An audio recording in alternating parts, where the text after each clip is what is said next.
everyone, welcome to a new episode of DANAMIC Tech Reviews, covering everything that new technology and gadgets have to offer.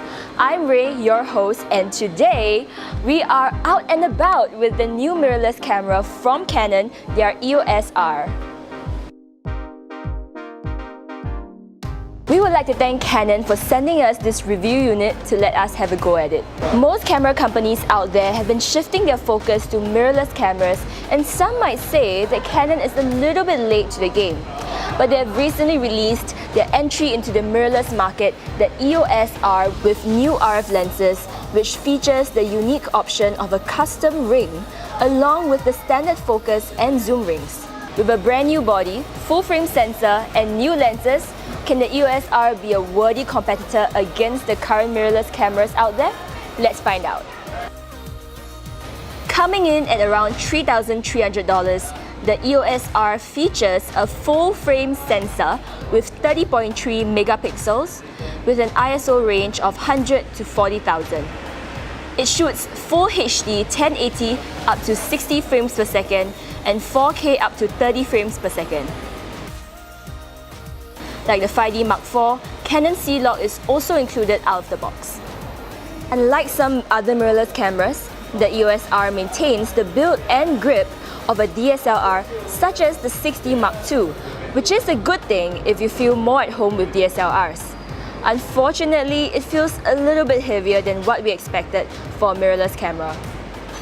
Picking it up for the first time and using it is a pretty smooth experience if you're familiar with Canon's operating system. The touchscreen is definitely good and responsive, which is unsurprising of Canon. Touch focus and changing the settings are a breeze, and the flip-out screen makes both low and high shots a smooth process as well.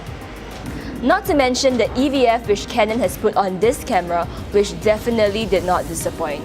With 3.69 million dots, it gives a very high resolution at 60 Hz, with having no latency on photos and videos. Canon also included an LCD screen on top of the camera, displaying data like one mode is on, ISO and aperture, something very similar to Nikon's mirrorless lineup as well. Battery life itself wasn't an issue, and we have gotten well over 500 shots, and even then, the battery remained half full. But this depends on the user as well. The autofocus on this camera has been pretty good and reliable as well. It has a whopping 5,655 AF points, and even in low light, it did not disappoint.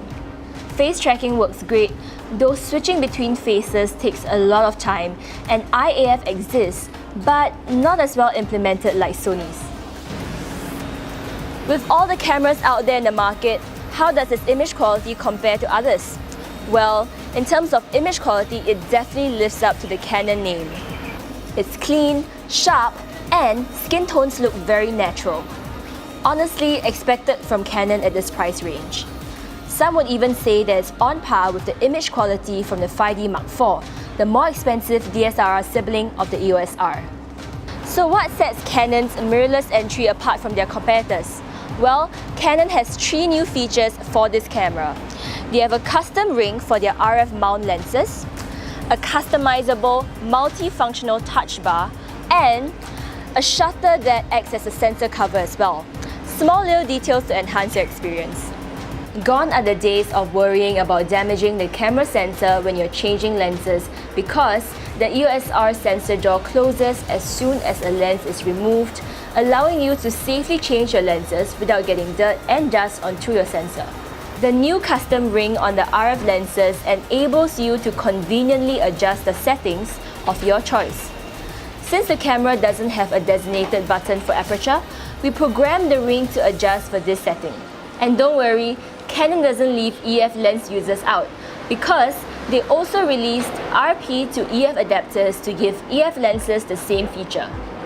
At the first look, we thought the arrows beside the viewfinder could be pressed down on, but it's actually a multi-function touch bar you swipe side to side. Like the new lens ring, this new function is also customizable to settings such as ISO, shutter speed, or aperture, which can be very useful if you set it up correctly. However, as well built as this camera is, there's some things that we don't really love about this camera as well. Canon has completely replaced their old school mode dials for a new scroll wheel, and it's pretty complicated to use if you're used to traditional mode dials. Especially if you're trying to switch to video from photo, it isn't as straightforward as their older models, as it takes time getting used to. Honestly, if it's not broken, don't fix it. The layout of the buttons also left us wondering why Canon had to change the layout in a way that makes it very uncomfortable to use if you're not used to it. And if you don't actually know how to properly utilize the touch bar, you'll also find that it's easy to accidentally change the settings without knowing. For you guys who are looking to get this camera for video, there are also some further issues we have with the camera that might put you off. When you're shooting in 4K, the EOS R actually crops in 1.8 times, which we find completely ridiculous. We seriously hope it's something that Canon can fix with a software update. Not to mention that it only shoots up to 30p, so unless you primarily shoot at 1080p, this issue with 4K would certainly put you off.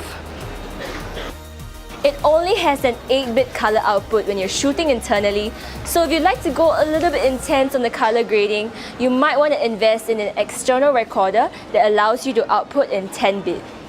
It also has a really frustrating rolling shutter, and it doesn't have an in-body image stabilization as well. There's so much to love about this camera, and it's a pretty impressive entry into the full-frame mirrorless line by Canon, bringing in brand new features such as the very useful sensor door, customizable ring on the lens, and the multi-function touch bar. This might inspire other manufacturers to implement something similar to their future products as well. This is a camera definitely worth considering if you're using it mainly for photography and if you can get over the new button layouts. If you're looking for a camera for film or video, then we would suggest you look somewhere else. Well, that's all we have for this episode. Thank you for watching DANAMIC Tech Reviews. If you like what you're watching, don't forget to like, share and subscribe, and leave in the comment section below what you want us to review in future. Until then, see you in the next episode. Bye!